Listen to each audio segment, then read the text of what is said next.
Chris, mate, thank you for coming in. Welcome to the show. Thanks for having me. Good to have you. Be here. Yeah, it's great. Great little setup you got here, man. Yeah, thank you. Appreciate it. So this is the first time we've met. We've only spoken on the phone once before, so it's good to meet you in person. Yeah, you too. And look, our chat on the phone straight away, we kind of hit it off, right? Yeah. And it's that I feel like when you're speaking to somebody who's a grinder, who's another entrepreneur, it's that instant. There's a respect. It's like a bromance, right? Because you're like, oh yeah, dude, I've been there, or you might be at different places, but there's that instant kickoff. And I think that's something most people don't realize when they're never been in business before, is they feel like no one's going to help me or whatever, but they don't realize when you're in it, the most random person you've just met will help you because you got to find your people. You do, yeah. And so I love to attend business events and have situations like this where I'm meeting other entrepreneurs, because almost always I meet someone I connect with, and you start to feel like, oh, this person gets me. Yeah. Whereas some of the other friends that you've got, I love them. I've known them since school, but I don't have these sort of business conversations with them so much. Yeah, it's funny that, isn't it? The kind of fireside chats you used to have with your mates, I've found now it's just reminiscing of all the dumb shit we used to do. We don't really talk about current events. No, there's nothing new. They're so different. We're always laughing and joking about what happened 5 years ago, 10 years ago, 20 years ago. Yeah, which is good sometimes as well. Yeah, it's good to disconnect from now. Yeah. If not, you become too focused on business. And so a little bit of a balance is good, but finding your people that you can communicate with about your business, people that get where you're at, that have been through the struggle, been through the pain, and also been through some of the wins, because they're challenging too. You get all this, sometimes you get some success and you don't want to be showing off so much, and you don't want to be, I don't want to share some of that stuff with my old friends. Does that make sense? It does feel like a show off. Yeah, you feel like you're showing off a little bit. Yeah. If it was probably you and me talking about it, it wouldn't feel that way. But there's that inner, like, I don't want them to think I'm being that way, but what do you do? Yeah, I'm not trying to be a hot shot. We have this chat, a group chat with some of my close friends from school, and I don't really share my business wins in there. We talk about other stuff, but I save the business wins for other entrepreneurs. Which is weird, right? Because if one of your friends who's living the family life posted saying, "Oh, I've just bought a new house, family house," everyone would go, "Fuck yeah, that's mad! Congratulations." But if you posted that you had a business win, they'd be like, "Oh, righto." Yeah, calm down, mate. Calm down. Yeah, we get it. Yeah. So I want to wind back. Talk to me through, I guess, right before your first business. What were you've mentioned you were in real estate.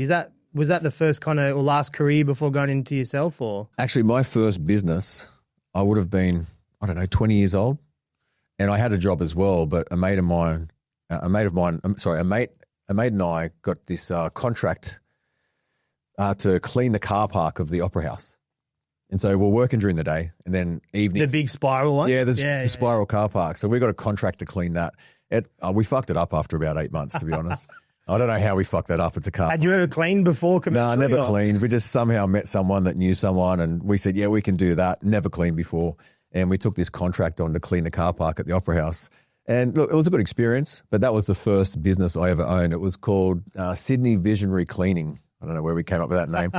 Yeah. No ChatGPT back then, so. No ChatGPT, no. Just came up with it on your own. Yeah. And it's funny you say we'd never done it before, because you'd never done it before and it didn't work. But that's when you become a seasoned entrepreneur, you still do stuff constantly you've never done before. You just get better at pulling it off and making sure you execute on it. Well, from cleaning, I think then I had a chicken shop, I had a takeaway shop, fish and chip shop, general store, real estate, finance. I get really comfortable being uncomfortable. So trying things that I haven't done before. Some people are like, why are you doing that? You don't have any experience. I'm like, oh, that's the bit I like. Yeah, I definitely feel you on that one, because I've had to really focus on not getting too distracted, because I'm like that as well. I sit there on Facebook Marketplace and I've almost bought the most random businesses. Same things like takeaways and cafes where you're like, oh, I could definitely fix that up and flip it. But it's like, how much money am I actually going to make by flipping it? How long is that going to take? What is the risk? And I talk myself out of it and go to bed. And for the record, after having, 3 or 4 takeaway shops, 2 restaurants, no hospitality. Don't do it. And I've made money out of it, but stay away from hospitality. Yeah, I started in hospitality as a bartender when I left school. Okay. And got into venue management. Yeah. And it's fine when you're doing it on someone else's dime, but the question was always, how can we stop losing money? Or how do we find better staff? It was not an easy job. Yeah, well, you see these venues and they're pumping on the weekend, if you're lucky, but then during the week, it's crickets. Yeah. And so people from the outside looking in think they're killing it. Friday, Saturday, they're pumping. But if you haven't found a way to generate some decent revenue during the week, it won't be the same, but just something decent, then you'll find you're going backwards because people are expensive and hospitality requires people. Yeah, you've really got to cover your overheads during the week to make some cream on the weekend. Because on the weekends, full penalty rates as well. So if you're already behind and haven't covered your rent, exactly, it's tough. It can get tough. You see all these acai bowl places and bubble teas; they seem to be going nuts. Yeah, I think the smaller footprint can be handy, and if you have a really strong identity, one of my early businesses was a business called Chicken Treat. It was in South Penrith, out west. And, it was a chicken shop, but we thought, how can we make more money? So I started selling pizzas and we started doing all these things. And I now know that that's just losing your identity. Once you try and do too many things, you lose that identity and people don't know who you are anymore. There's a reason Boost Juice doesn't sell pizzas. They're very specific about what they do. So if you can find a small footprint, specific niche, and you can duplicate that, then I think there's still an opportunity to make some money. Man, Boost Juice. I don't know. I'd love to ask Janine one day, but that must have been hard to weather the storm the last 5 years of all these smaller, when she started, there was no acai bowl, there was no bubble tea, there was no fresh juice places with bowls of fruit and stuff everywhere. Like, that's why it blew up. But then how did she stay relevant? I don't know. I can't remember the last time I got a Boost Juice, but they're still everywhere. Yeah, they still have lines. They still seem to be doing well. I mean, I don't get it often. I sometimes get a Boost Juice. I do get a acai occasionally. That's my kryptonite, especially with the Biscoff on the top. Yeah, it's hard to stay away from. I've only ever had two, and it's because they're like a day apart. I had one, and I was like, wow. I did. I got another. I got out of prison, and Lisa, my partner, she took me to an acai place, and she got me one with Biscoff, and I took a bite, and I went, "What the fuck is this?" They didn't have this, yeah. Yeah, good. So, what was your last business since you brought up prison? What was your last business before? Before prison, I had a business called Perfect Pet Products, which I actually still own now, but it's a bit of a long story. Perfect Pet Products were making cat scratch posts. So, we had maybe 16 or 17 small retail pet outlets, and we'd make these cat scratch posts in a factory, and we'd put them in a trailer, and we'd cart them around and drop them off to different pet stores. And then I was working really hard trying to get a contract with Pet Barn, and I was knocking on the door, and I was dropping off samples, and no luck. It was a tough place to get into. And one day I'm at Jack's Tyres in Penrith, and a mate of mine that owns that, his name's Brent, and I was just getting tyres on my dad's ute. And I said, "Oh, Brent, I'm trying to get into fucking Pet Barn, and I'm just having no luck." He goes, "Oh, you should have told me, mate." He goes, "My best mate works really high up in Pet Barn." So he made one call, and he didn't get me the contract, but he got me in the door. Yeah. And from there was still some more hurdles, because you want that contract so bad, you start agreeing to just ridiculous terms. These stupid margins. In your head, you're like, yeah, I can make it work. 90-day terms. And, we got that contract and we were pretty excited, but it became painful. We had night shift, day shift, factory, making all these cat posts. No longer were we using trailers. We're sending semi-trailers. But were we making a lot of money? No, not at first. So you've got to be careful not to try and buy the business. Over time, I got to renegotiate that deal, and it became better. But unfortunately, in 2018, so I started getting some traction with that business, and then 2018 is when I went to trial, and I lost the trial, and off I went to prison. Now I tried to manage that business from prison, but they don't like you doing that. So I'd be on the phone, and I'd start to talk about business to the guy that was looking after it, and they'd cut my phone off. Are they concerned you're orchestrating something you shouldn't be? I don't know. I mean, they're listening word for word, but they'd cut the phone off, and then I'd go to the office and go, "Look, my phone keeps getting cut off." They're like, "Yeah, we're doing that to you." I'm like, "Why?" And they said, "You can't run a business from prison. We're not letting you." I'm like, "Fuck." So I kind of tried to ignore them a few times, and it became so painful. I actually sold the business to the guy managing it. And the guy managing it, I said to him, a couple of months before my trial, I said, "Listen, man, I'm going to go to trial. I'll beat the trial. Take a couple of weeks max. Can you watch the business for me?" He's like, "Yeah, sure." Well, that ended up, being 5 years. So I sold the business to that guy. And off I went, prison 5 years, had nothing to do with Perfect Pet from that point on. And then when I got out, I ended up I didn't buy the business back, but I bought back some of the bits and pieces. What did you go to jail for? For drug supply, commercial supply of drugs. Yeah. And that didn't affect your business? Well, they didn't take it from you? They took just about everything else. I had about maybe $4.5 million in assets, property, all gone. I got out of prison with 140K. Wow. And I'm assuming you had a lot more going in. 7 months. Oh, yeah. 2 years, 7 months ago. So what was the process? I'm assuming one day you get arrested, and from there it all fell apart. I would say my life was falling apart well before I got arrested. I just didn't see it. You know what I mean? Yeah, I have this belief that you're either growing and moving forward or you're going backwards. There is no stationary. I thought I was stationary. And, you know, how I justified that to myself is I started having a lot of people around me that would validate what I had, you know, because a lot of what I had at that point, I had had for years.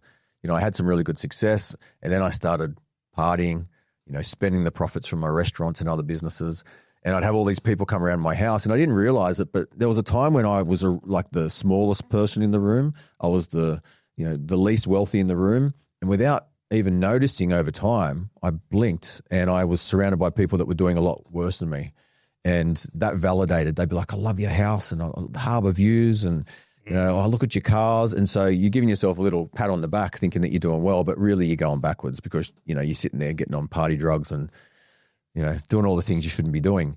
So I was going backwards. Then, you know, the event happened. You know, I was arrested.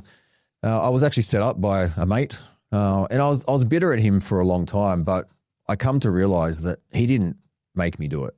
Do you know what I mean? Mm. So, you know, we'll never be friends again. But at the same time, we talked off air a little bit about being a victim. And so for the first year maybe of my prison, I was like, this guy set me up. It's his fault. It's his fault. And probably the most liberating part of my process was when I stopped saying that.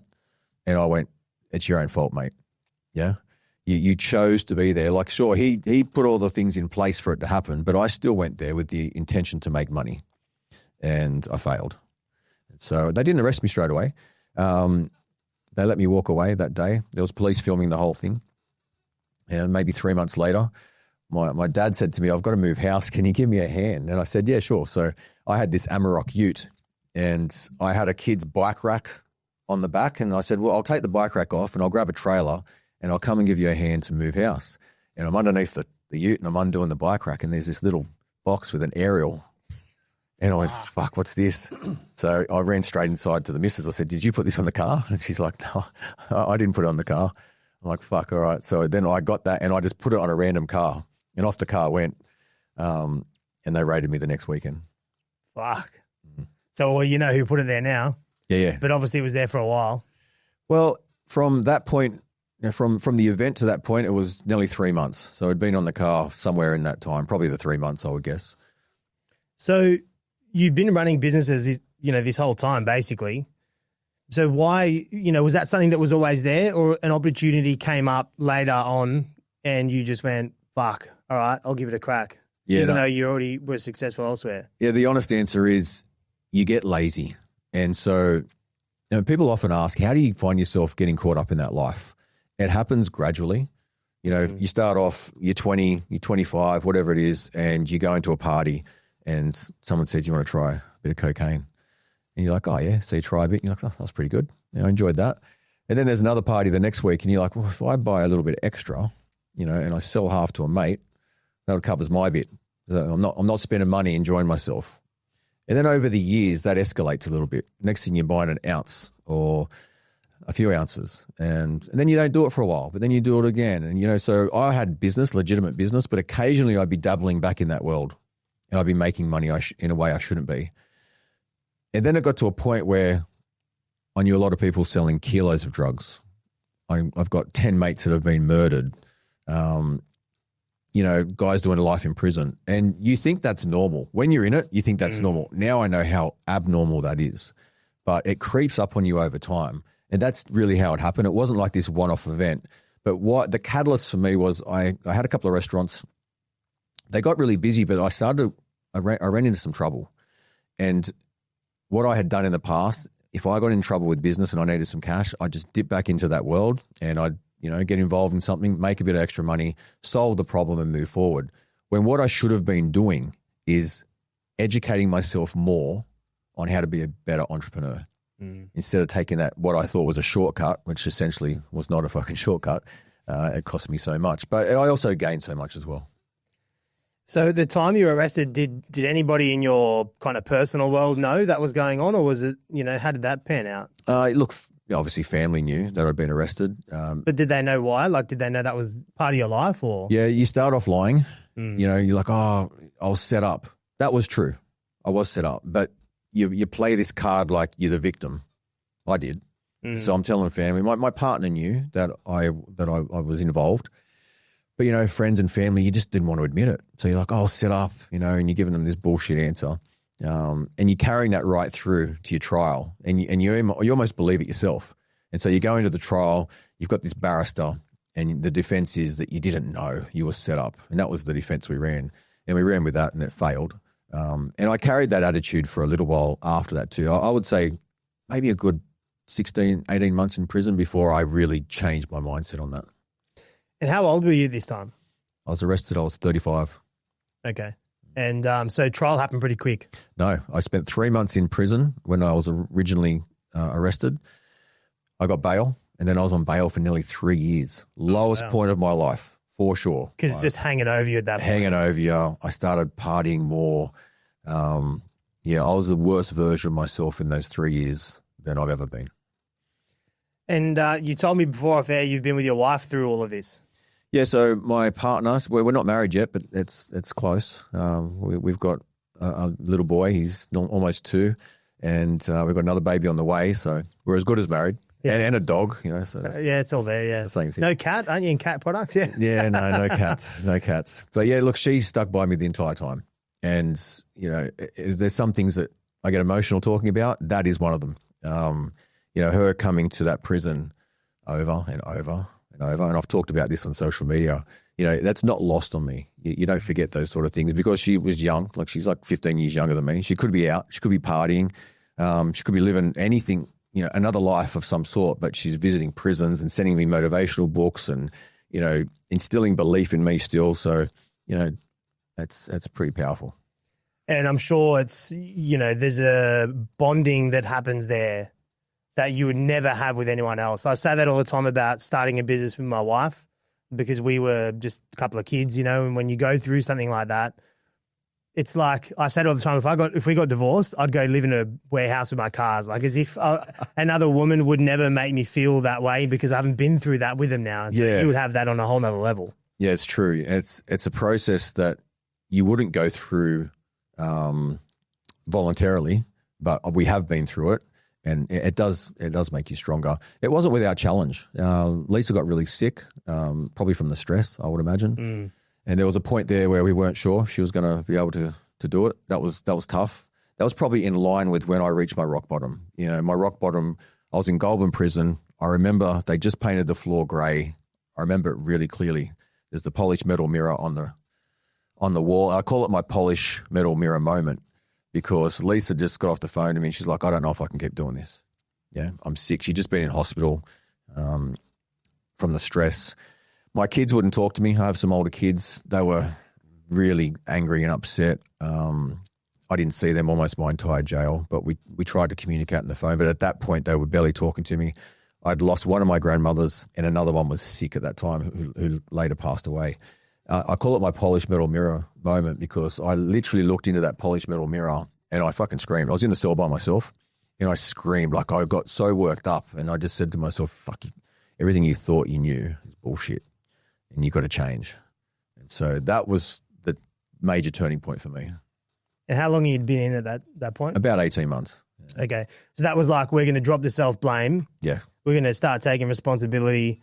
And, whether you're in that position or just in life in general, when you learn to take responsibility for anything that happens, it's the only control you have, right? Yeah, and it's a good point you make about control. In my old life is what I call it. I had control over a lot of things. A lot of people would do what I said when I said. And so that control starts to go to your head a little bit. Then you find yourself in a situation, you're in a trial, and you think you can still control that. I thought I'm going to hire this great barrister, spend a few $100,000 and I'll beat it. Well, that doesn't work. So the thing you thought you can control, you didn't control. Next thing you're in prison, no control over anything. You can't even get a pillow without being told to fuck off. You're at the window, can I have a pillow? Fuck off. They're not overly helpful. You can't control anything. Next thing, your family's getting sick. Your kids won't talk to you. All these things you can't control. And you're 100% right. The only thing I could control is my mindset on the situation. And it was such a relief. It was like a house had been lifted off my shoulders when I just said, you know what? I did it. And it's almost like, maybe what you're saying is in that moment you realized to stop trying to control what you can't and start controlling what you can. That's massive. That's a huge thing for me now. Sometimes in stressful moments, I remind myself of that. Control the things you can control and don't worry about the things you can't. And I think back to prison because that was a real turning point and something that helped carry me through the entire jail process, because the entire time you are faced with things that you can't control and you get that frustration and you just let it wash over you and you remind yourself, you can't control this, so let it go. And so you were in Goulburn. That was what I was going to ask you. So all of your time was spent in Goulburn? No, I started off at Parklea. Okay. Then it was a little bit I've heard stories about Parklea. No one knows this about me. My dream job is a prison guard. Your dream job? Yeah. And if I did it for 6 months, I'd probably hate it. But my dad was in prisons growing up. Okay. And so was my stepmom. So I think that was always there for me. So I actually moved to Sydney December 2019 to start at Parklea as a prison guard. And then I've got an uncle with a colourful past, and that was all documented in my onboarding, but they got something wrong. So they should have let me in, but they didn't. And I missed onboarding. And they said, you can come back, but it's 6 months. And I went, fuck, I'll go get a job. They did you a favour. Yeah, they probably did, yeah. I mean, I've always watched these guards and I thought, I have to be here. Why the fuck are you here, honestly? Yeah. I guess it's like any of those kinds of services. It's either to make a difference or because there's, maybe they've got a thing that they wanted to tick off as well. But yeah, I think with prison, maybe the best intentions are to do something positive, but the system needs a lot of work. Well, Parklea's come under heaps of fire for, people posting videos inside on phones that have been smuggled in, all that kind of stuff. And but I think every prison has that, right? They do. I mean, it's just whether you get in the spotlight or not. Yeah, I don't want to be too gross, but I had this cellmate once, and he was on a truck going to another jail the next day, and he pulls out. He had all this stuff stashed, and he pulls it out on the table. So we're locked in, and he pulls out all this stuff. It's a small phone, it's a charger, it's drugs. There must have been 7 or 8 things, and he's pacing around. I'm like, mate, what are you doing? He's like, I've got to get all this in my ass before I get on the truck tomorrow. And I'm like, can you wait till I'm asleep, please? And don't make noise. Yeah, but I guess in that moment, he's only got one option: get caught with it, and maybe get a longer sentence, or hide it. Or hide it. And off he went, and I didn't hear anything, so I assume it went well. He's probably the guy in Parklea with that phone now. Yeah, maybe, yeah. And then you got moved to Goulburn, which is a pretty strict prison. Goulburn, did have the reputation of the killing fields for a while. It was a real eye-opener. I was sent to Goulburn. I initially got given a C classification. So Goulburn's made up of a couple of parts. There's the Supermax, which is the terrace. Then there's Maximum. And then there's Over the Wall, which is the C classo section. And I was fortunate enough because when you get over 4 years, it can be hard to get a C classo. It's the better classification. When I was at Parklea, I had a reception sweeper job. And so I would vacuum the floor of the classification manager. And so I'd try and get me a C classo. Can you please? And I'd be pushing for that. And she tried to, and she did, but it was at Goulburn. And so I arrive at Goulburn thinking I'm going to their C classo section, which is the better section. And the guy there says, mate, you're not going over the wall. I'm like, well, I've got this bit of paper that says I am. And he goes, no. He goes, you've got pending court. So what had happened was I had to fail to appear throughout all my, many, many court appearances. I had to fail to appear. My solicitor got the court date wrong, and it was a fail to appear. So they give you another charge for that. And I had to present myself at court, even though I was in prison, but at court in 12 months' time. And so their rule was if you have any pending court, you're not going to C classo. You stay in the maximum. And so where I thought I was going is not where I went. And I ended up spending the next 12 months in the maximum security. My first day in Goulburn prison, I sat down at this, like a bench table, almost like we're at now. Definitely not as nice. And I put my knees under the table, and this old guy comes running over and he's like, mate, don't put your knees under the table. Put them out so that if they start stabbing you, you can defend yourself. I'm like, oh, okay. Fucking awesome. Thanks for the tip. Thanks for the tip, buddy. And I think maybe 2 or 3 days in, there's these guys, and they walk them back and forth, which is what you do in prison. It's just a concrete yard, it's bricks, cage, and they walk back and forth. It's what you do. It's nothing else to do. But I could see them conspiring. They're chatting and they're pointing at this other guy, and the rumor became that this other guy was an informant. And so all of a sudden I see this little Aboriginal guy. He goes behind the bathrooms and he comes out with this big blade and he just walks up to the guy and must have stabbed him, 15 times. Just bah, bah, bah. And before you know it, there's 40 officers, gas masks on, shooting canisters at us. There's officers up on the catwalk shooting rubber bullets at us. So we're getting rubber bullet shot. There's gas everywhere. And then they put you on the wall. So they lean on the wall, hands up, on the wall, and they leave you there for hours, so long that the blood runs out of your hands and you can't pull your hands down, or they come and they give you a whack in the back, So that was, my third day there. And off you go back to your cell, they lock you in, and then the next day it's almost like it didn't happen. You come back out, 8 a.m., let's do it all again, yeah? There must be a lot of frustration at the people that cause those events because you're thinking, dude, I'm against this wall for nothing because of you. Yeah, and that is a problem because there is a bit of a rule that they're not supposed to blanket punish, but essentially they do. It's the only way they make things happen, because if there's someone gone rogue in the yard and they keep doing shit wrong, their belief is that if they punish everybody, then we'll self-police it. Mm. In saying that, if you self-police it, you can get another charge. So it's a real...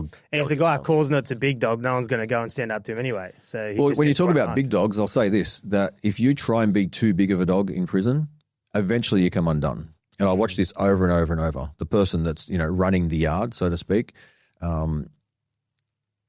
if he starts getting too bossy, then 4 or 5 other people will take him out. And I watched in 12 months, I watched that happen 3 or 4 times, where they'd take him out and then he'd be off to another prison because he's been bashed, and then someone else would take the lead spot. I would say that it's like, have you ever watched Survivor? Mm-hmm. Okay, so it's a bit like Survivor. You don't want to be the head person and you don't want to be the weak person. Yeah, 2 or 3 is a good spot. Yeah. You want to be somewhere like you're respected enough, and to get respect, train every day. If people see that you're really fit, then you're less of a target to start fights with. But you don't want to be a pushover where you just give in, because then you'll get bullied, and you don't want to be the big dog because the big dog gets taken out at some point. So one of the problems with a prison like Goulburn, right, is the fact that you've gone in for a non-violent offence, and now you're surrounded by violence constantly, and everybody's different, but there's nobody that's not going to become worse off because of that. Like, you're not going to go through life and you've committed an offence, you're now in jail, and you've probably never seen violence, or most people have probably never seen violence at the point they get to jail, and now they're seeing people stabbed and bashed and tear gassed, and they're getting shot and yelled at and hit with batons, and it's hard to understand how anybody would come out of that better. Yeah, if you want to come out better, it's a conscious effort. The system doesn't make you better. I don't give credit to the system. I give credit to them removing me from my old life and giving me time to reflect, reinvent myself. But the process itself doesn't make you better. You're right. You're exposed to more violence, more criminality. There's a well-known saying that you hang around with 5 drug dealers, you become a drug dealer. Now, I'm definitely evidence of that in my past life. But if you take that analogy and you apply it to prison, you are surrounded by criminals. So how do you become a better person? Yeah, you have to try and detach from that. You have to try and find – there are people in prison that they have used that time to reflect and become better, and they're training and they're reading, and they have ambition to do something better when they get out. You got to try and find those people. Yeah, because I could imagine, and jail's not meant to be easy. I'm not saying it should be, but there are some things psychologically you can't undo, like seeing someone murdered if you've never seen that before. Yeah, well, there was a situation which I didn't see, but there was a young guy at Goulburn. He came into the yard. This might have been my second week there, and he was telling all the boys that his cellmate was this older guy. He was tying him to the toilet and he was raping him. And, it was very unfortunate to hear. And this guy was young. He was, 28, 19. He wasn't very old. He certainly didn't belong in a place like that. For whatever reason he was there, I don't know. But the boys in the yard said, you can't tell the officers because then you're a dog. And so this guy, he bottled that up for a while, and eventually he got his own cell and he hung himself. And this young guy, this is where the system's broken. There must have been a better way to deal with him than to put him in that situation.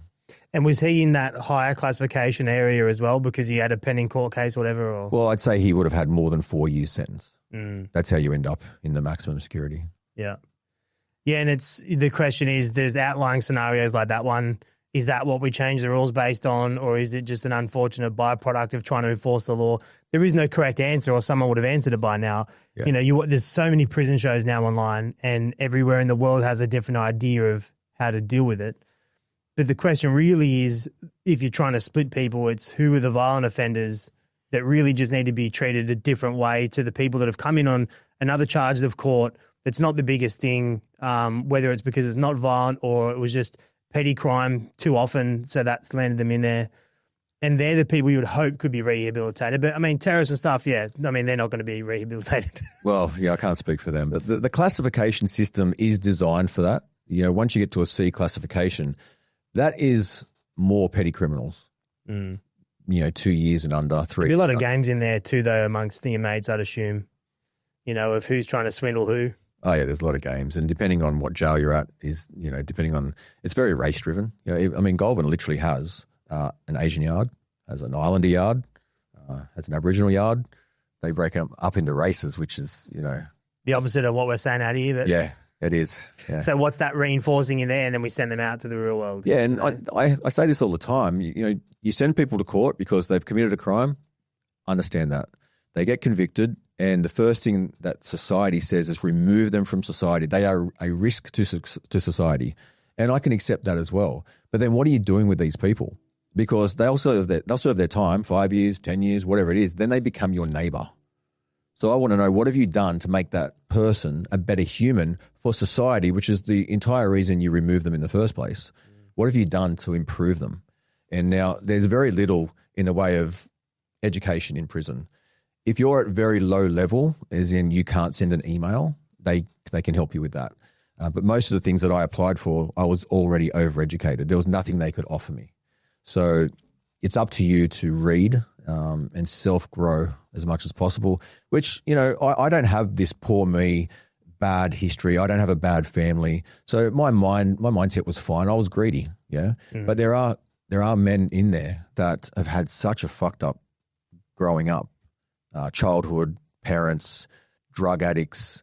That's a little bit harder to ask from them, yeah. And can't read or write, or can't read, can't write, don't know how to send an email, don't know anything else. I put my hand up to help out with some youth in there at one point, and we met in this area, and the officers had put all these Mars bars and cans of Coke, and which seems like nothing out here, but it's a big deal in there, right? And it was all for free.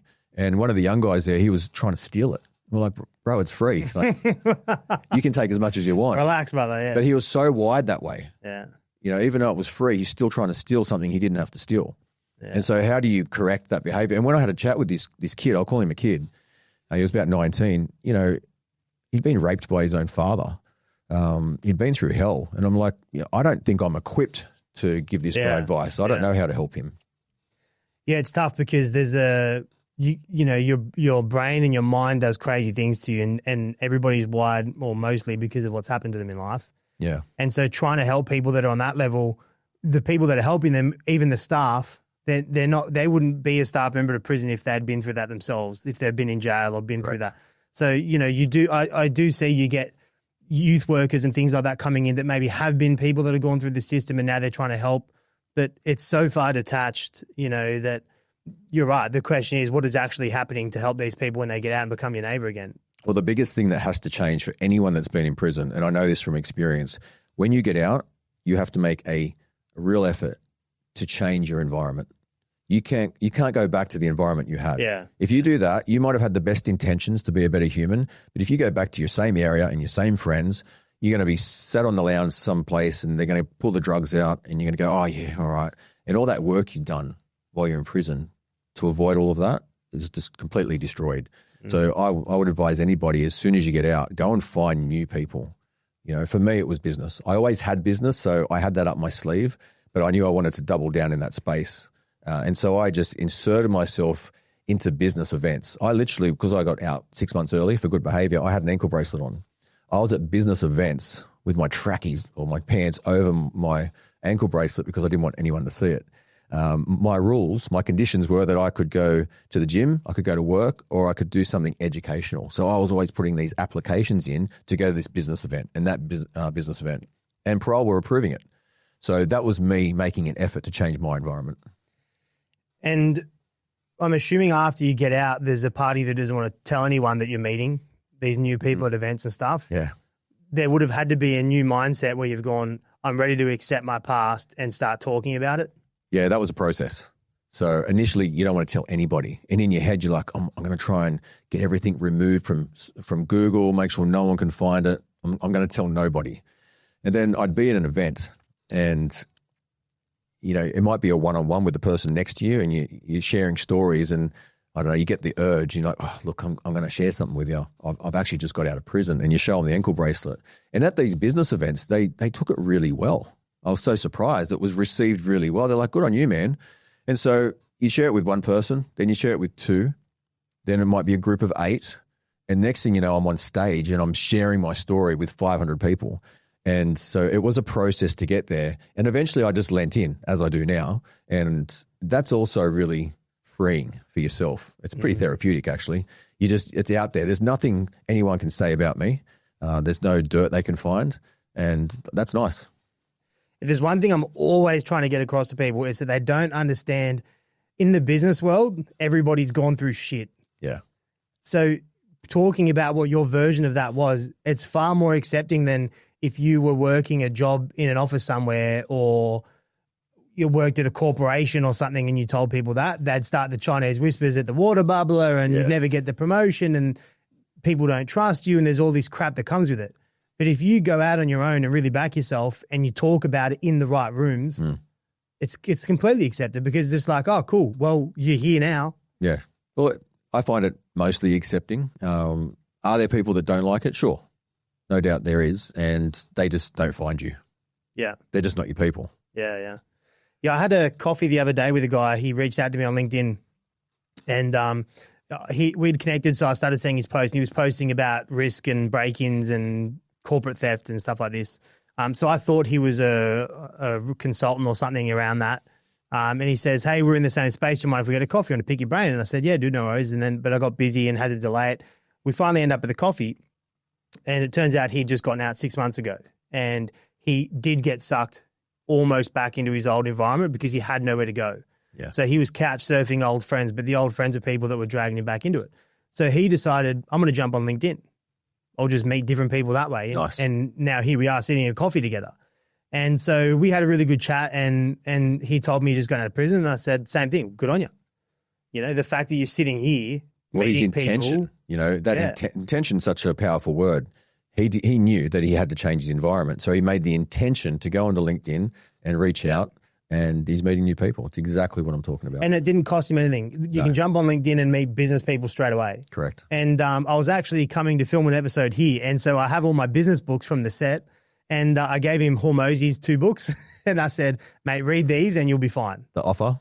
Offer and leads. Yeah, okay. Yeah, I said, read both of it because he'd just started kind of reading business books. Yep. And I said, these laid out as basic as it can come. It's tried and tested. It's basic stuff. It'll get you to your first $1 million, guaranteed. Just go read these and you've just made a huge impact in his life. Yeah, I haven't spoken to him again since, but he's still posting away. He's been consistent and he probably, I don't know, but he probably doesn't have any more tools than anyone else that's left prison other than mindset. Which is powerful. And that's all it took. He's jumped on LinkedIn and... If you're going to be left with one skill or one tool, mindset would be, if I had to choose, you can be skilled in this, skilled in that, all these things, or you can choose mindset. I'll take mindset all day. So did having money outside of prison help you in prison at all? Well, everything was frozen. So yes, I had money before I went to prison, but it was all even frozen. from family and friends, like is there, you see in TV shows as commissary and things like this, like are you eating better because you have money? Yeah, look, somewhat. They do control. There's only so much that you can put in for buy-up. So I think it's $150 a week, was back then. It could be different now. They limit how much because they don't want people in there living a life larger. Pablo Escobar style. Yeah, so they do control that. Yeah. But, little things. I could get a meat buy-up, which is additional. I could get newspapers, read the newspaper. I enjoyed doing that. There were little things that I could do that not everybody could probably afford. But most of my money was frozen. The Crimes Commission froze everything for the most part of my prison. In fact, it looked like I was getting nothing, although I got 140 grand, which is close to nothing. I didn't even know I was getting that. And we talked earlier about my partner. Now, when you meet a girl that's 15 years younger, you do ask yourself the question, is she here for money? Yeah. Next thing you find yourself in prison and she's putting in $100 a week to my buy-up. So she definitely wasn't there for money because the money was long gone. Even with what we ended up with, we didn't know we were going to get that, the 140K, which is hardly worth, hanging around 5 years for. But, can you live a little bit better than some other people in there? Yeah, sure. I would advise anyone that's in prison, just stay off the drugs because they're the ones that get in trouble. They're the ones that end up owing money. They're the ones that get bashed and stabbed the most. Yeah, if you're looking at it on a percentage basis, there's going to be a few things that are, key indicators of this going wrong, either into a longer sentence or getting hurt or. Oh, yeah, absolutely. Getting hurt is a big one. I think there's two types of people in prison, and I've talked about this before. The two types of people in prison are one, the person that reads and trains and wants to be better, and the other one, which is a large percentage, they take sleeping tablets, they take drugs, they sleep as much as possible, they don't train, and they're trying to sleep the jail sentence away. Yeah, that would be tough because I can see why most people gravitate towards that because it's the easier option. Easier option. And if you just ignore what's going on, it will lead to you getting out. Unless you do something that gets you. Yeah, you're essentially, the more you can sleep, their theory is the less jail you've done.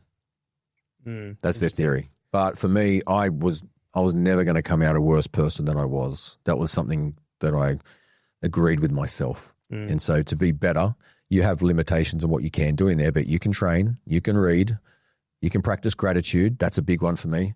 Prior to prison, I would say I had little to no gratitude. I had a fair bit of stuff and I was doing pretty well, but I was just so focused on the next thing. No gratitude. And my whole life was like, when I get the Lamborghini, when I get the mansion, when I get the $20 million. And I remember my dad calling me maybe 2 or 3 months before I went to prison. And he knew, like, he's a simple man. He's not ambitious. He's not money driven. And he called me up one day and he said, mate, are you happy? And I said, yeah, sure, of course. And he's like, he just seems so focused on the next thing. He goes, you've got great kids, you've got a beautiful place. He goes, you've got more than most people retire with, and you seem so stressed about the next thing. His words were, there's not later, there's just now. Life isn't later. You're in it now. Like, enjoy it, or you'll forever feel like this. And I just thought he was a stupid old man, didn't know what he was talking about, but he was so spot on. And I thought about that conversation a fair bit when I did go to prison, and he was right. So now I have a daily thing that I do with my phone in notes. I've got my gratitude list and I make sure I write 3 things in there every single morning. After I leave the gym, after I leave boxing, I walk down. I'm fortunate enough to live near the water and I pull that phone out and in notes, it might be my baby boy smile, might be the beautiful ocean in front of me, the weather, the fact that I just got through a session. It's all these little, I say little, but they're important. Yeah. It's never anything expensive. It's never cars or houses. It's the stuff that I always had available to me that I just wished I had when I was in prison. Because when you're in prison, you don't think about any of those big items. You're not thinking about Lambos, houses. You just want to talk to your kids. You want to visit your dad or your mum or your partner without there being guards and, without wearing overalls. So you got to remind yourself of what was missed the most when you're in that situation, and that becomes your gratitude list. Even the trees, like when I went from maximum security to minimum security, maximum's all concrete, all steel. They move you over the wall eventually to the C-Classo, and they've got this big fence out the back, and it looks out at horses and a dam and grass. And I stood there like an idiot for about 20 minutes just going, fuck, how beautiful is that? Because I hadn't seen it for over a year. And so we take these things for granted every day. And most people will hear this and go, yeah, whatever, buddy. But when you're in the moment and you haven't seen a tree for a year, you do appreciate it. Yeah, and I think you've got to find ways to do that reset you had on yourself, which is you're saying it's your morning routine. And I think heaps of entrepreneurs struggle from this because it's that idea of, let's say you said the Lambo was the goal. As you start getting close to it, it becomes reality, and it's no longer a question of if, it's now just what's the timing going to be. You've already reset that goal before you've even got it. So the problem is when you get there, you're like mad, but now I haven't reached that one yet. You didn't get there because you moved the goalpost. And there's that constant dissatisfaction. And I think, I've had that myself. I'm sure everybody has, where you've got to go, fuck, if 5-year ago me or 10-year ago me or 15-year ago me, their goal list is all ticked off. Like, this is what we thought the most was going to be. We've made it and we're going further. Stop and smell the roses. Yeah, absolutely. Couldn't say it better. But you got to find a way to do it. And I think when you're in the grind and the bills are piling up and you convince yourself you're not there yet, it's just so hard to do. I remember when I was maybe 20, I said to myself, if I could just earn $1,500 a week and have a car, I'd be wrapped. Yeah, be heaps. Wow. Yeah. So I had my first day in court yesterday. Okay, tell me what happened. I lost my license. Not a good, boring story. Too many points, blah, blah, blah, golden point. Then I get caught on the golden point with 2 weeks to go, 11 and a half months, no 2 weeks to go. And I'm on my motorbike getting my Mrs. Bubble Tea and I get done on a double demerit weekend. So I get an 8-month loss and then I get caught driving unlicensed up in Katoomba on a night away. So I got a lawyer and he's giving me the paperwork prep and all this stuff. And so that was yesterday. And it's funny because one of the things he said to me when we had finished kind of prepping the paperwork and we're about to go in the courtroom, I said, I've just got to take a leak. And he goes, the nerves. And I said, I don't get nervous, mate. And when I said that, I thought, why was that the first thing that came to my mind to say that back? And it's because what we were saying earlier of taking control of what you have control of, the paperwork prep we had just finished, that was my control. I'd written a very carefully written apology letter to the court. He actually read it and goes, this is the best apology letter I've read, and I'm not giving you credit for it because I don't believe you wrote it. And I said, who would have written it? He goes, your wife. And I said, no, it was all me. And so that was, I'd never been to court. I didn't know what to expect, but all I knew was this lawyer's giving me a list of things that are in my control, and I nailed all of them with references and this and that, and I wrote an apology letter and I did this course that I didn't have to do, driver training, whatever. But I've literally never stepped foot in a court. I've seen them from the outside. I've never been in, never met a judge, whatever. I didn't know what's going on when I get in there. I literally had no idea. So I had a kind of dream about it the night before, not because I was worried, but I think my mom was just like, I don't know what I'm walking into. Yeah. And so that, and I knew we were talking today and I had that, imagine what it would be like walking into your trial or walking into a huge unknown. Like, I'm there for a driving offense. The worst case scenario was a criminal charge driving unlicensed and 6 months further suspension. Guaranteed that was going to be the worst outcome, which would have sucked. Another 6 months, no license. It was going to, play heavily on my business. But I had a moment of this is just a Katoomba court for a driving offense. Local offense, yeah. And even it made me, I won't use the word anxious because I'm not an anxious person, but it made me really go, fuck, why did I get myself here? Yeah. And I just had that moment of thinking, God, I can't imagine what it would be like on a serious charge that you have no idea. You could be life. It could be whatever. Your whole family going to be there. The pressure would be insane. Luckily for me, it was just me and this lawyer. And we go into court and I'm standing in the corner awkwardly. I was the only one in the suit, so at least I got that right. And I'd never heard this. Well, I mean, I've never been in court, but I watched lots of court videos and things like that you see on YouTube, whatever. So I didn't expect this, but anyway, we get into it and the judge reads the paperwork and the apology letter and everything, and he goes to the lawyer, okay, I've read everything, go ahead. And I'm assuming what was meant to happen was the lawyer gets up and does his story. The lawyer's a good storyteller, right? He's building up to what we're asking for, which is the best case scenario is no further suspension, no criminal conviction, pay your fine, see you later, let this guy off the hook. So he's kind of building up to that, and he's telling the story of how I'm the sole income owner at my house. My wife doesn't work. I've got a daughter with a medical problem. She's got anaphylaxis. So she's, if something happens and it triggers it, and my wife isn't there or can't drive, whatever, So we were building up to these reasons why I need some form of a license. And the judge waves like this in the air, and I'm gone. And he goes, I don't want to piss on your parade. And my heart stopped. I'm like, what is he stopping him for? We haven't even gotten to we're just getting there. And he goes, I'm just going to write this off, no charge, no whatever, no suspension. It's clear this guy's learned his lesson. Just get out. Wow. And I was like, I don't know what to do. Just get the fuck out of here. Just leave. And we walked down, I looked at my lawyer and I'm like, was that everything? And he goes, yeah, you're off the hook. And I was like, fuck, how did that happen? Because you haven't been in trouble before. Yeah, I'm assuming that's what was that, and the apology letter he said were probably the major factors. Yeah, so for something like that, that's very powerful. For something that I went in for, I also provided a lot of letters and references, and they almost tore them up. I bet, yeah. In front of me. So depends on what you're in there for. Have you been in trouble before? I have been in trouble before. In my 20s, I've gotten quite a few fights. So a couple of aggravated assaults and things like that. So that probably didn't help. Eventually the judge is like, nah, this guy, he's going to prison. Well, they're weighing up character. Exactly. The lenience they've got is really they're weighing up character. They're going, has this guy done small things along the way and this is just the first of many big ones if we don't teach him a lesson? Correct. I'm sure that's the biggest thing they're looking at is character, right? Yeah. But character references, how far do they go? Because anyone can give you a character reference. Yeah, I don't think they have too much weight at all. Yeah, I don't think so either. But you talked before about I don't get nervous. I carried that version of me right into court as well.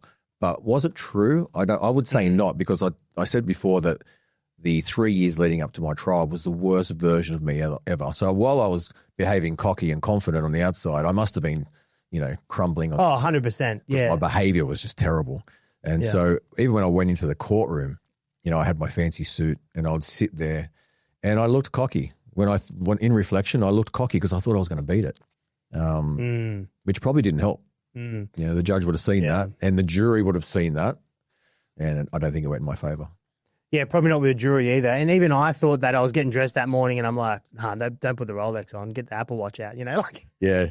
How do you don't dress down but don't dress up, Exactly. Yeah. So, there is a lot of that. And but then you get out. So talk me through, you got out early, so that would have been a relief because that's, I'm assuming, something you don't find out till pretty close to when they go. 3 weeks, 4 weeks before. Wow. And they go, hey, you're getting out 6 months early. Well, it's all part of the process, right? So they dangle the carrot the entire time. You want early release. You got to behave, because as soon as you get in trouble for anything, then that goes out the window. And so you start off in the maximum, like I said, where what else can they do to you? And that's why everyone's so poorly behaved there, because you're like, fuck it, what else can you do to me? But then if you do get over to the C class, so you start behaving more because the threat is to go back to the maximum. And then after you've been in C classo for a while, then they start dangling do you want the early release? You're like, fuck yeah, I want the early release. Like 6 months is a lot of time in prison. Yeah, it's a lot of time. And so you really want that. And so you start really keeping yourself in check because you don't want to lose that opportunity. So I find out 3 weeks before that I'm getting out early release. And so that was exciting. I bet, yeah. And so the part of that it was work release. So they give you a jail job. Yeah. And so I was working at Winston Blinds. Winston with a Y. Oh, okay. So you're not out scot-free. You get out early, but you've got to still, obviously you've got commitments. I started work release and then I went to actually being released. Yeah. So it's a bit of an overlap. Okay. So when you're doing the work release, you're still sleeping in prison, but Correct. you're going out during the day. Yes. Okay, yeah. Yeah, so you jump on a train in the morning, and this was pretty exciting too. Like, you've been locked up for 5 years. The jail's at Lidcombe. You jump on a bus, which made me sick as. I got motion sickness so badly because I hadn't been in a vehicle for so long. Then you would get on a train and another bus, and you go and spend time at Winston Blinds, which, for the record, is almost like a prison. They have more cameras there than the prison. Obviously, it's part of their process. They take in a lot of people on that. I guess so. But along that journey, I was allowed to stop at Westfields at Parramatta. And that was pretty cool. But the colours, the sensory overload literally made me feel sick for about 3 weeks. I'd walk through Westfields and the colours. I mean, I hadn't looked at anything but pretty much green shirts and concrete. And all of a sudden there's all these colours. So that was a sensory overload for sure. Mm. And so once that's all completed and you're basically back on your own free time, What do you do from there? So from the work release, then you actually get released, but it's with conditions. So for the first 6 months, it's work, it's educational or gym. I straight away, so I talked before about going to business events. In one of those business events, I sat down the front row and I sat next to a guy and we shared our story. And I shared with him that I just got out of prison, the whole story pretty much. And he says to me this, he goes, you intimidate the fuck out of me, but let's do business. And he's now my business partner. Yeah, good. So we started Certify You together, and that business has been running for nearly 2 years now. And that was formed off the back of that conversation. So instantly I had something to throw myself at, so I was just plugging away in that business. And at the same time as running that business, I bought back a lot of the stuff from the Perfect Pet business, and then I had 2 businesses. And I was fortunate enough to get a contract with Pet Barn, supplying them cat litter, which we do about $2 million a year now in pine cat litter, which is a nice little, little contract that we've got. And so I was doing the Perfect Pet and the Certify You, and that was keeping me really busy. But I was continuously throwing myself at business events, meeting new people, getting new ideas, reading books, constantly growing. I still do that now. Yeah, events are one of those things you've really got to stay on the pulse of because there's always new people to meet. Doesn't matter where you are in life or what success you've found, you're just still only one conversation away from the next room or the next phase that's going to change everything. Yep. And so off the back of those two businesses, you're now kind of no restrictions. Does that feel weird? Was there a phase of like, no one's waking me up or telling me to go to bed or I can eat whatever I want? Like, do you go nuts and just eat fucking everything at a Westfield for the day? I Like, did. what do you do? I think I'd built so much structure in myself. I've still got it now. I'm pretty structured. You know, my videographer, he's not structured. He's like, bro, you're the most structured person I know because we make plans to meet up and he's late and I'm early and, you know, but yeah, that structure's carried through for sure. Yeah. Was that one of the kind of unexpected gains you took out of prison? There would have been a few things where you went, these were the positives that came out of that? Pros and cons, right? So yeah, you become structured, but whilst that has advantages, it has disadvantages. Maybe a year ago, I went to a public speaking course, maybe 20 people in the room. And by design, they make it unorganized. And I can't tell you how much I struggled. Yeah, I bet. Yeah, so they might give you a task to talk about a topic and you've got, I think it was 10 minutes to come up with something. And then 3 minutes to go. They're like, nah, change the plans.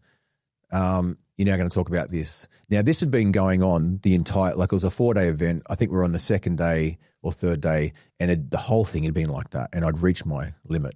And I stand up, 20 people there, and I'm like, you're fucked. You don't know what you're doing. You couldn't run anything. And I leave. Wow. And one of the workers there come out and they grab me. They're like, Chris, like it's by design. Like we're teaching you that you might be a speaker at an event and things don't go how you want. They might say, no, we don't want to talk about that anymore. Talk about this. And you've got to pivot. I'm like, fuck, don't I feel like an idiot? Thanks for the heads up. Yeah. Yeah. And so, I failed that task of being able to be adaptive. And I think that was probably on the back of being so structured for so long. So structure's good, but you need to be able to be, a little bit flexible as well. Were you structured before going to prison? I think I have a structured nature, but my party life led me to be unstructured. Because I think if there's common traits in successful people and structure's a huge one of them. I'm not structured. You would a day in my life, you would probably have a heart attack.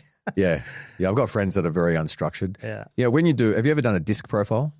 No, kind of. Probably a long time ago. Yeah. Okay. So the disc profile there's 4 categories. We're all a bit of everything. It's not like, black and white, but there's dominant, influence, there's compliant, and there's steady or supportive, depending on who you ask. I'm really high D, high dominant. I'm really high I. But under stress, I go really high dominant, which is exactly what happened in that course. Under stress, I went high dominant and I got a bit abrupt. I'm getting myself out of here, yeah. Yeah, exactly. And so I think you mentioned to me offline, not through here, that maybe the first time we spoke on the phone that you kind of fell into some business coaching as well. Yeah, so by accident, you're creating content about business and you're sharing your story and people start reaching out and they say, can you help me? I'm like, okay. Initially, it wasn't the plan. I'm just trying to grow businesses, really. I want to be an entrepreneur. I eventually want to get involved in roll-ups and, bigger business ventures. But these people were asking for help. So I'm like, okay. So I started helping and then someone else would ask and then it got a bit busy. So I tried to price myself out of the market a little bit and I gave some prices that I thought were pretty high. And they're like, yep, okay, let's do it. I'm like, okay, all right. So now I'm coaching and I thought, well, if I'm going to coach, rather than do so much one-on-one, and I will do one-on-one for select people, let's create a coaching program for more of a one-to-many. So once a week I jump on camera and I share business strategies with multiple people, not just one person. Yeah, it's interesting because I think you're saying you're heavily structured, and when most people reach out to need help, it's the structure they actually need help with, right? Yeah. I mean, you can give 5 people the same information and 3 will do great and 2 will do nothing. That's a mindset thing. So people don't realize that it's the mindset they need help with, because that doesn't really, if I say to you, I'm going to help you improve your mindset, you don't attach dollars to that. You're like, oh, fuck, there's another guy telling me I've got to change my mindset. Not realizing that is the thing that's holding you back from making the dollars. Yeah, it's true. And I think, we're creatures of habit. So when business gets hard, we pick up negative habits because we start working late, eating bad, not training. We drop the good stuff because it's seen as, you're right, it doesn't have a dollar figure attached to it. But then when things start going good again, we kind of stay there. And I think people need a reminder of what normal is meant to look like. Yeah, once you start doing well, don't take your foot off the gas because it can disappear. Momentum's huge, right? Huge. Momentum is huge. And so quite often people get really busy, and this is something I want to make a real point of. Being busy doesn't equal being productive. And so I talk to a lot of business owners that do come and ask for help, and I always ask them to do an audit of their day for 2 weeks. So every 15 minutes, set a timer and write down what you've done. I actually learnt this from Alex Hormozi. And they do that, and we have a look at exactly what they're doing, and there's so much shit in there they don't need to be doing. There's so much stuff in there that someone else could do. But what they're doing is they're feeling so busy. They're like, I have to achieve because I'm so busy. But when you really strip out all the crap they don't need to be doing, they're not doing much at all. They're not doing anything that's really moving the needle on the business. Every time I've done that to myself, I realize 50% of my time, and if I'm doing a 60, 70-hour week, 50% of my time is a full-time job. 50% of the stuff I do is always someone that could be doing it for $30 an hour. Exactly. And so I would assess that. And if someone could be paid $30 an hour, get rid of it. Get rid of it. Every time I get too busy, I do that. Yeah. And I always realize I've picked up a few bad things that one by one, it's like, but it's only half an hour a week, and it's normally recurring stuff that I just either don't want to train someone else on or want to be too controlling of it, want it done my way kind of stuff. The problem is you pick up 10 or 20 of them, and before you know it, it's a day gone. Well, the next step you've got to do is find out what you're going to do with that time. Because if you don't fill that time, so it's audit, transfer, fill. So audit your time, transfer some stuff to someone else. Now you have some free time. If you don't fill that time with something beneficial, you will go straight back to what you're doing. Yeah, it's true. Because we are creatures of habit, as you said. And you're like, all right, by default, I'm just going to go back and do a bit more of that. So, I like to ask myself the question, where do I need to be better? Maybe it's marketing. Maybe it's being with the family. I don't know, whatever your better looks like, allocate time to that. So you've transferred some stuff off. Now you've got some time. Now fill that time with either learning a new skill that you wanted to learn or doing something that either lights you up or makes you more money. Yeah, it's it's like goal setting. I've never been big on kind of constantly writing out my goals. And, you read books or watch videos and everyone tells you to do it, and then you maybe do it for a week or two and go, what's the point of this?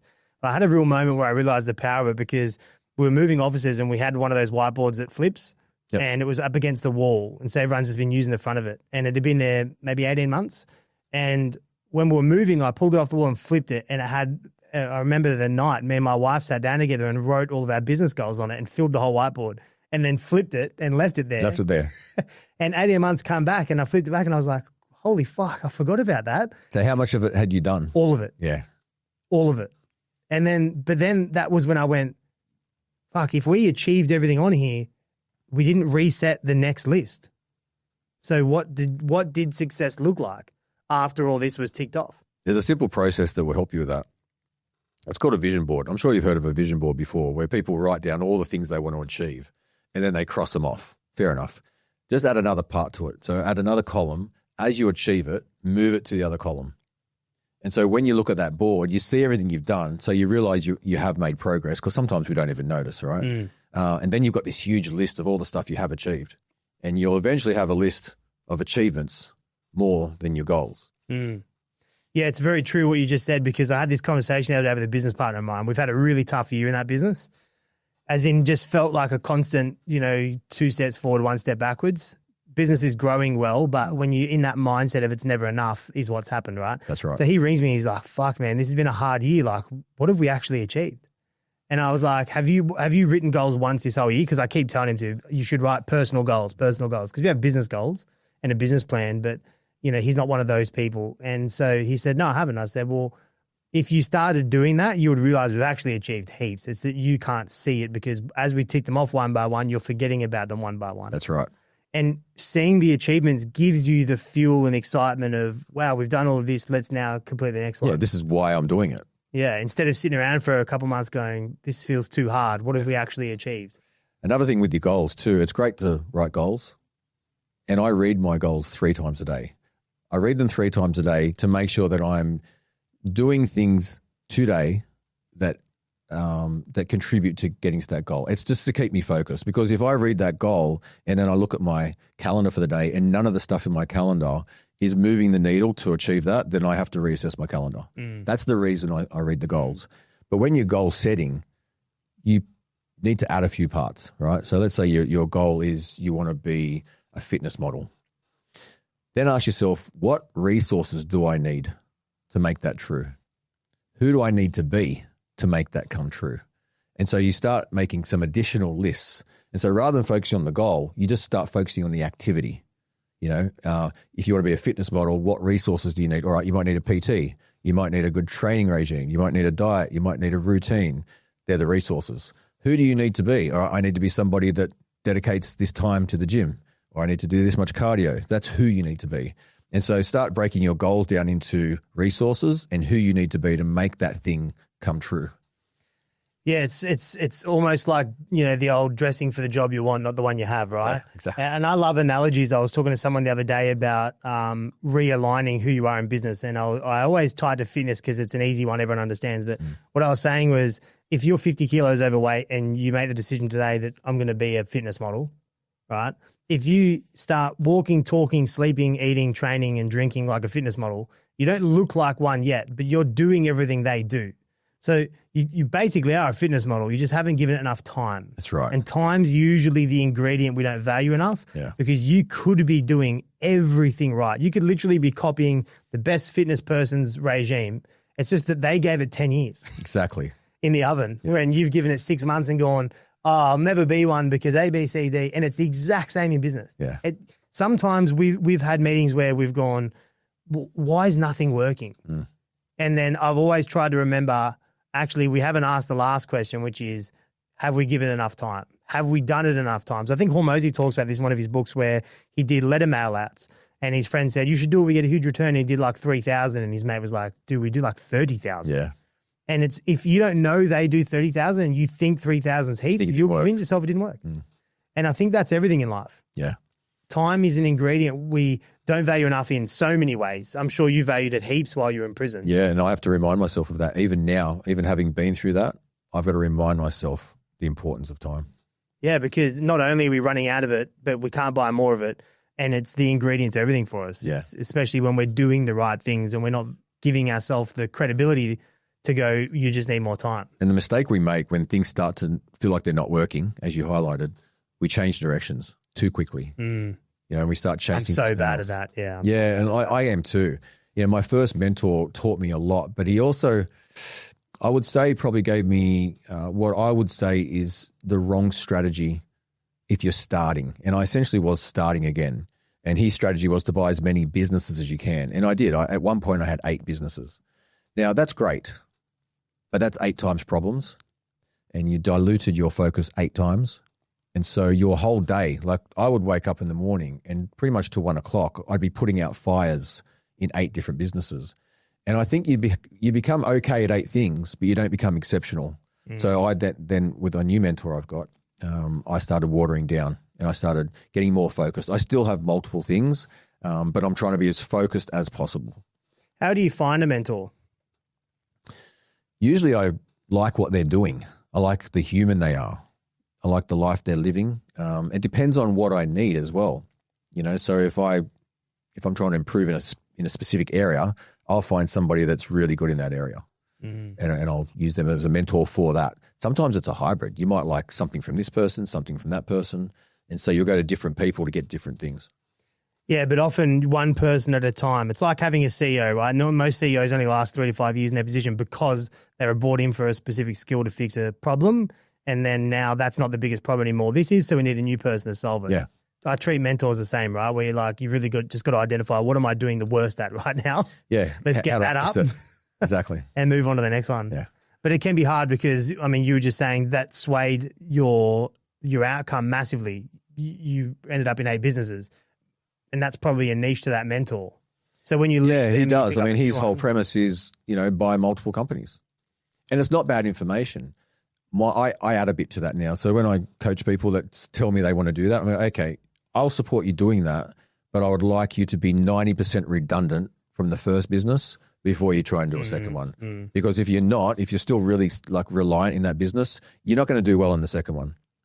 You're not going to do great. You might do okay, but you won't do great. Now, do you want a bunch of okay businesses, or do you want to be exceptional in at least one or two areas?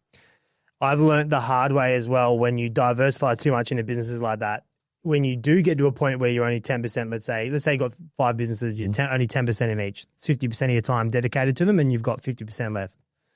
But one of those businesses might shit the bed. So now you're 90% back in that. Yes. And then another one might too. Yeah. Now you're out of time. So you have to have a really good team to try and prevent that from happening. Yeah. Yeah, and if they can't pick up the slack when it happens. Yeah, and so you might think you've got a good team when things are good. And then when there's challenges, you start to realize maybe your team isn't as strong as you thought. And then you got to look yourself in the mirror and say, have I given them all the tools? You know, have I given them the right training? So there's a few things that you have to be involved in still to make sure that your team have adequate resources and skills and no bottlenecks, as little as possible, to make sure they can succeed.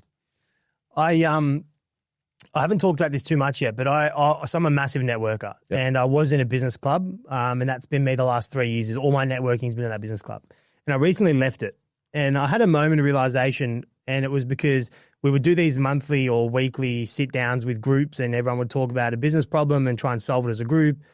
And after 3 years, I realized everyone's talking about the same fucking problems, and they've all been solved, and they're all still talking about the same problems because no one's doing the advice they were given to solve it. And it's just, we're going in circles. Yep.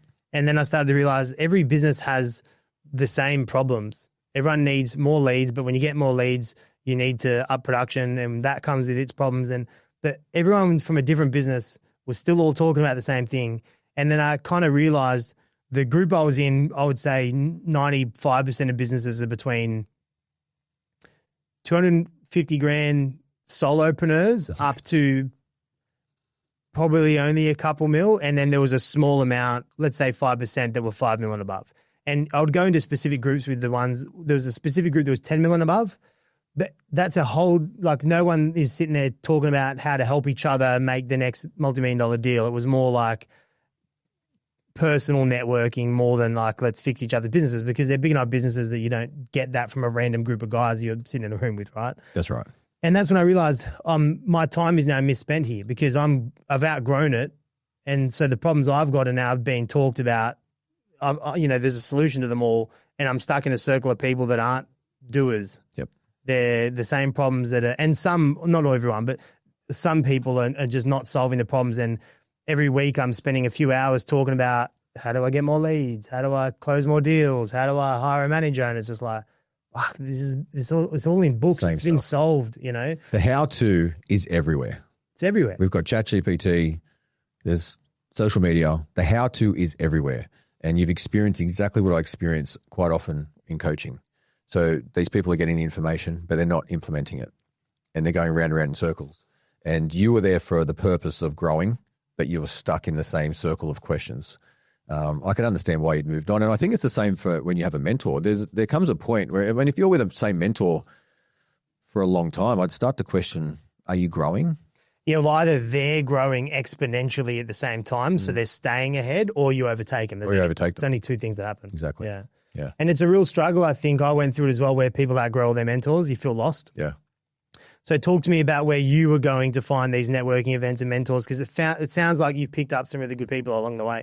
Look, initially, as I said, I was searching for a business group, and I was literally on Instagram, and I'd never heard of this guy before. Aaron Sansoni was the first guy that I worked with. It was buy businesses, no money down. Now, I shared that I'd got out of prison with 140 grand, and so I'm like, oh, that sounds good. So is that your 8 businesses on that structure? He had that no money. He contributed pretty heavily to that, yes. Yeah. Because his whole premise is buy businesses, no money down, and build a business empire. And he does teach a lot of strategy, which is top down. So my challenge with that strategy is, if you don't have enough capital or you don't have enough revenue, hiring from the top down, so what I mean by top down, CEO down, is challenging. You don't have an extra $200,000 or $300,000 to spend on a CEO. I would argue that at that level, if you're under $1 million You mentioned that the solopreneur, 250, 300, 250 to 300 is almost always the maximum for a solopreneur. Yeah. They can't afford a CEO. They have to go up the ladder. So they would start with an executive assistant or maybe someone in delivery, then maybe marketing, then sales. And then after all that is complete, then you might consider a CEO if your revenues reach the point that it's acceptable. So the whole no money down business thing, I have seen plenty of that, but I've always thought there's got to be a catch. There's not a catch. It's a real strategy, and I've used it and I've done it. I bought a business no money down years and years before I even went to prison. The first chicken shop I bought with no money down. I didn't really know the strategy. I just tried, and I was successful doing it. It's very prominent in big business. But when I say no money down, they structure deals in ways where there's vendor finance and maybe the owner stays in for a period of time, or maybe there's probably 50 different strategies you can use for that. Where I find it challenging at the low level, a lot of these people in that group, they're trying to buy $200,000 and $300,000 businesses. And so even if they're successful buying that with no money down, and they might be because that's probably a desperate sale, then you've suddenly got a business that probably has a ton of headaches and little revenue. Very little room to make money. You can't. Yeah. You just bought yourself a job. And so I would advise not to do that. If you can't buy a business that has enough revenue or enough profit, more importantly, to implement the strategies that you need to grow the business, then I wouldn't buy the business. Yeah, I mean, most businesses are under $1 million and don't turn a profit because it's enough to pay the owner to work there and probably make a good income. Yeah. More than what they would earn in a job equivalent. Yep. But then buying that business, you put a manager in, what's left? That's right. 5% or less. And so the idea would be, in my mind, to exit that business in 3 to 4 years, start with the end in mind. And so if you're buying a business that's, profiting $200,000 or $300,000 and you put a manager in there that's $150,000, you now have $150,000 profit, assuming they don't add any value to it. If you get a multiple of your profit as a sale price, you're now backwards. Your business is now worth less. Yeah. So making sure that there's enough revenue in there. And when you buy a business, make sure that the current owner, if they're not doing anything productive in the business, that you're removing what they earn. Yeah. It's not profit because you've got to pay someone to do that job. So the no money down doesn't work if you have no money. It works if you have a backing that can get you finance that you don't have to put anything in. But you can't be a guy off the street. I mean, you can, but I would say that it's business. People do it. People do it. As I said, I bought a chicken shop. There was a chicken shop that opened up in western suburbs, and I was just a consumer. I was going there, and it closed. It suddenly closed, and so I'm like, what happened to this chicken shop? It was great. So I did a bit of digging, and I found the guy that owned it, and his name was Andrew Bozza, if you're listening. And Andrew said to me, I set this business up for a mate of mine, and he started robbing me. So I closed it. And he said, you can have it for, I think, $400,000. And I went back to him. I said, how about I give you $40,000 and I'll give you $20,000 in the first year, paid off weekly. And then on the 12-month anniversary, I'll give you the other 20. He goes, okay. And he took it. And so I took that business and then I went on to sell it for hundreds of thousands of dollars, and I made a great profit from that. I accidentally bought a business, no money down, largely because I didn't care and I just threw this ridiculous offer. That wasn't much of a strategy, but it is possible. When you work with some of these mentors that Aaron does when he's training or teaching you how to buy businesses little to no money down, there's vendor finance strategies. There's taking on tax debt that they might already have. There's just ways to get that figure down to zero so that you're not putting any of your own money in.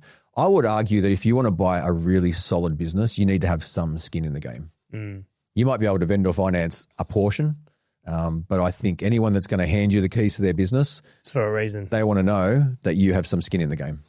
Yeah, and I think if somebody like that guy was desperate, they gave you that discount. We didn't care. This guy was loaded. He was doing a mate a favor. So his situation, he didn't care. He didn't care. Yeah, it wasn't. He just wanted to get out of the lease. Exactly. Wanted to get out of the liability, the equipment, the make good that he would have to do. Yeah, I think he was just dirty at the other guy. Yeah, probably. It was a bit of a fuck you. Yeah. For the other guy, which I benefited from. So you have business partners now. And how's that relationship been? I've struggled, not struggled, but I've been through a few business partners where we've amicably split. Yeah. I think it's hard to find a business partner because you don't know whether to go someone that's like you or the opposite of you. Yep. Good question. Do you tend to go, which way do you go? I would argue that you go opposite you, but that comes with challenges because someone that's opposite you, and I have this situation in Certify You, Adam Czar is my business partner there. He's a great guy. But if you talk about disc profile, we are totally opposite. So we have to be really careful how we communicate. You know, me being a dominant personality, I can't, if I text Adam, he thinks I'm rude. And so we've got a bit of a rule. We don't text. You know, I've got to sort of call him and have more of a light conversation before I get into the business. Yeah. Yeah. So when you do partner with someone different to you, that's great because you come with different skill set. And that's what I would advise to do. But you then have to work out almost like a marriage, you know, how do you communicate with each other? It is like a marriage. And my wife's nothing like me, thank God. Mine either. But you're right. And I say that a lot actually with love languages and personality tests and things like that, that if you don't consciously make the effort, you will just butt heads because you're different people. Exactly. And so it's about getting that out in the open. And even though you just want to fire off a quick text, you know what the consequence will be. Like you wouldn't just fire off a quick text to your missus over something blunt. You'd give her a call and make sure it comes across the right way. Exactly. So, you know, there's not a right or wrong personality. There's just different. So you have to try and work together to work that out. If you can manage that, then partners can be great. As long as the human is right. So I would say this, if you're going to partner with somebody, rather than just look at their skill set, look at their values. I did have another gentleman in Certify You. He was the manager. So at first he was just a sales guy. Then he had great work ethic and then he moved into management and then he was so good there. We're like, oh, you know, he's 10% of the business. So we gave him 10%. 3 weeks later, he got himself in a domestic violence situation. And like, I'm not a judgmental guy, but if you're going to beat your wife up, I can't have you in the company. Yeah. And so I said to him, look, mate, you're great, but I can't. And there was no accountability. It was very defensive. And so I said, look, unfortunately, I'm going to have to let you go. I had to pay him out. Him out. You gave him sweat equity. Yes, I gave him sweat equity and it cost me. So if you're going to do that, make sure that your contracts are really tight. I was going to say there is structures to protect that, but I've done the same thing and not worried about the paperwork. Yeah, don't not worry about the paperwork. That's bitten me in the ass a few times, yeah. But yeah, the personal values are important. You know, Adam's are, as I said, we're different, but his personal values are fantastic. So I like being business partners with him for that reason. You're right. Values are not a personality trait. Values are values. Values are values. Yeah. How do you treat your wife? How do you treat your kids? How do you treat the people around you? You know, that's all important, as well as skills. It's all a part of the recipe. Yeah. But skills, you know, you can learn, you can train, you can get better. Values are usually instilled pretty deeply, you know, like work ethic and other things we look for. Yep, exactly. And so to get into some of the boring business stuff before we finish up, growing your businesses, what are some of the pain points you've found, you know, sorry, what was the business you with Adam in? Certify You. Certify You. You know, you're talking about hiring staff post-COVID. Have you found that challenging? Because I think hiring staff at the moment, especially in Sydney's, it's pretty tough. So post-COVID, you know, I was in prison for COVID, but I have felt the after effects that people want to work from home. I think for some businesses that can be effective, but for Certify You, particularly in the sales team section, we've tried that. We've gone through so many people from a remote point of view, and it just doesn't work. And I think it fails because culture will probably be the most important thing you can instill in any business. It's very hard to put culture in a remote role. Yeah. It's very hard to do team building exercises remotely. Sure, you can jump on a Zoom, but when that 10-minute Zoom is over, people feel left isolated, particularly in sales, because in sales, you're on calls all day. You know, we run meta ads and these leads come pouring into the CRM and they're on call after call after call. And that can become, you know, quite a long process. So if you're not building some sort of culture that makes them feel really welcome and included and understood, then eventually it becomes transactional and they just leave. And so we tried the remote thing, super challenging. And I've got a bit of a rule. We've got a rule now that it's, you know, in-house or probably not at all when it comes to the sales team. Yeah, I do in-house flat out. Because, you know, work's tough. And without having someone to spin your chair around to have a laugh after a bad call or whatever, you know, then you're stuck at home dealing with that on your own. And I think that builds resentment no matter which way you try and deal with it. But then also the communication stuff. If you know you're not going to be faced with this person every day, you start being more blunt, or you don't care about being Becomes transactional. Yeah, this is it. And when you get another offer for more money, you're like, well, I'll take it, because what's keeping you? Yeah. There's no other factors. Yeah. You're at home, you're isolated, you're just trying to make money. Someone offers you a little bit more money, you take it. Whereas if you're in office and there's a culture and the boss hears you and appreciates you and you can feel that, if someone offers you a little bit more money, I would say you're not going to take it if you're happy. Yeah. Yeah, I'm a big believer that money can't fix everything when it comes to paying employees higher. Mm-hmm. If you've got a broken system in your business, they're going to leave no matter how much you pay them. Exactly. But if you've got a really good team, a well-oiled business, people get treated the way they should be, money is up to question. People won't leave for 10% more or something. Yeah, someone could offer them double, they might go. But, for what the market would actually offer someone, it's really hard to walk away from a sure thing with people you like. Equally, and as a business owner, if I find an A player, I'm happy to pay them a bit more above what everyone else is offering. Yeah. Yeah, because you've got to keep them around. Losing good people sucks. And you can't always avoid it, but it sucks. Yeah, look, it's a part of the process and it's going to happen, but you want it to happen as little as possible. Through your coaching, what are some of the common things you find yourself repeating? Look, I try and simplify the coaching because business can be complicated. If you were to look, you've ever been in a helicopter? Yeah. You got all these gauges, and let's say that all these gauges represent something in the business. Might be your accounting, your marketing, your sales. There's a lot. And you can be overwhelmed thinking, fuck. So if each of those gauges were a measure of 1 out of 10 and you had to be 10 at everything, I'd probably be asking a lot from you. So I try and simplify it, and I say, let's break your business down into 4 parts. So it might be model, systems, marketing, and sales. And now we've got those 4 areas. Then I'll get someone in their business. So I'll get the CEO or the owner to allocate someone to be in charge of each of those areas. And then I want the CEO to jump into the trenches, and I want him to understand everything there is to know about each of those areas and communicate with that person that they've put in charge, collect all the data, and then we're going to collect that data and we're going to isolate one thing for each area that moves the needle to grow the business. To grow the business. Find what the biggest speed bump is in that part of it, I guess. Yeah. And then once we've solved that, then we'll get the data and we'll find the next thing. Because if not, it becomes overwhelming, and they're trying to fix this and fix that, and they're overwhelmed. So simplifying it for them is the easiest way for them to move forward. I find most business owners and entrepreneurs get into business with something they're comfortable with. Like if you're a butcher and you open a butcher shop, you've done it because you're good at being a butcher. But the problem is it's everything else that screws it all up and what becomes overwhelming. Like how are you meant to know how to run ads or Instagram and Facebook? And I'm meant to be making videos every day. What do people want to see? Who films it? Who edits it? Like marketing and sales in of itself is the life of a business. It's the pulse. But it's not usually the reason people get into business. And I think that's why so many people get stuck. It's like the chef that starts the restaurant. Yeah, yeah. They know how to make the food, but that's probably 10% of the problem. Yeah. Never get into restaurants. Never get into restaurants. You've learned that lesson the hard way, yeah. Well, I should do pretty well out of them, but I think I was really fortunate. If you get in and out at the right time, yeah. Well, were they in Sydney? I had Rodizio, which was a Brazilian churrasco. I had one in Leichhardt, one in Cronulla. And I did pretty well. Cronulla ended up closing. That wasn't as successful. I studied the amount of people in Cronulla. I didn't study the people. So the average head spend was diminished heavily. I spent a fair bit on the fit out. I made a mistake there. And so I would have 3 girls come in and get 1 cocktail. So the average head spend was low. But Leichhardt was good. It was a successful business.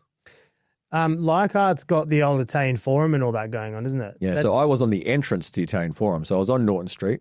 Yeah. It was on the entrance. It's a ghost town now, I'm pretty sure. Ghost town. Yeah. The Sushi Mango guys have opened or are opening a restaurant there. Okay. And I think that was like we'll be back. Yeah. But there's still an old Kappa store on the corner. I don't go through there at all anymore. It is a ghost town, yeah. I was there the other day and I've only been told the stories of what it used to be, but it's an impressive space when you walk in. There's this big open area, and well, if I'm honest, even when I was there, I was really fortunate. I was on the street, and we had the Brazilian dancers and the drummers, so we caused a real scene.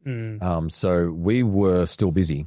But if I looked down in the forum, it was diminishing. And this was back in 2009 to 2015, 14.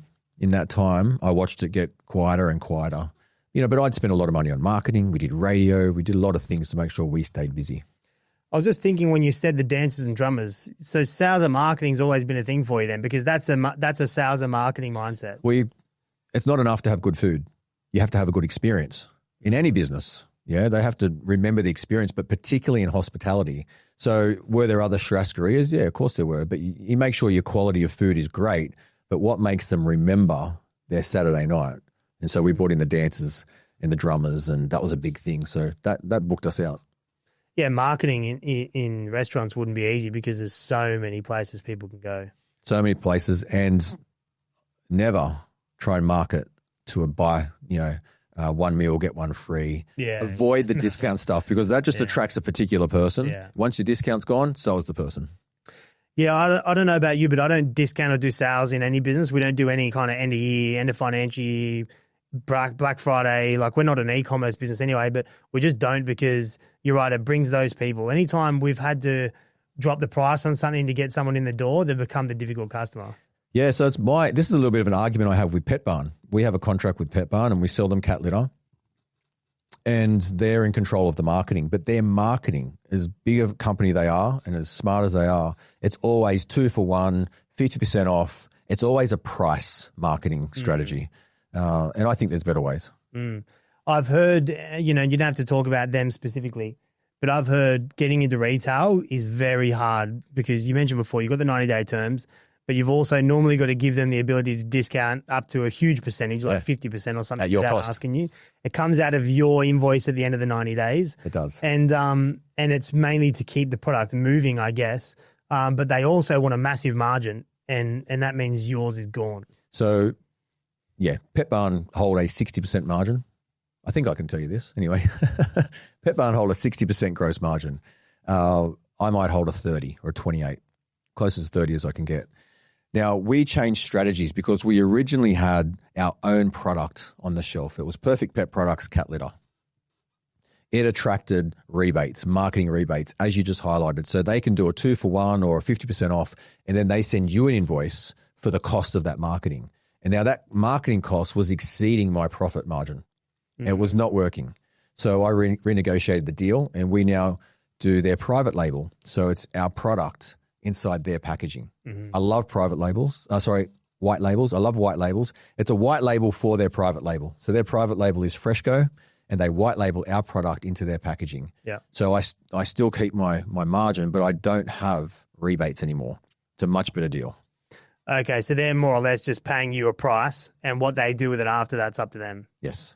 Okay. They can market 2 for 1 if they want, but it's not at my expense. Much safer for you. Yeah. Much safer for me, yeah. Yeah, look, I've heard 70% is not unusual, especially in Woolworths and Coles and stuff like that, but e-commerce being a booming market, I think is driving everyone to go and try and be their own thing and not going to retail stores. But, I mean, the retail stores have the traffic still. Yeah, look, if you are so good at marketing that you can do it yourself, go do it. It's great. You get more profit, but do you get more volume? And so I think a combination is helpful. It's probably a path that I'll head down next. I mean, I've got the product doing great volume in Pet Barn, but there's still an opportunity for me to brand it. It takes more work because right now Pet Barn are doing the heavy lifting. You're never going to do the same volume that you get out of Pet Barn, but you will get more margin. Yes, as long as you can handle the volume, because not every business can handle volume. Some people have a ceiling of what they can actually deliver. Well, so more to that point. So when this opportunity came up, Pet Barn approached me and said, we need this. Now, I didn't currently have cat litter.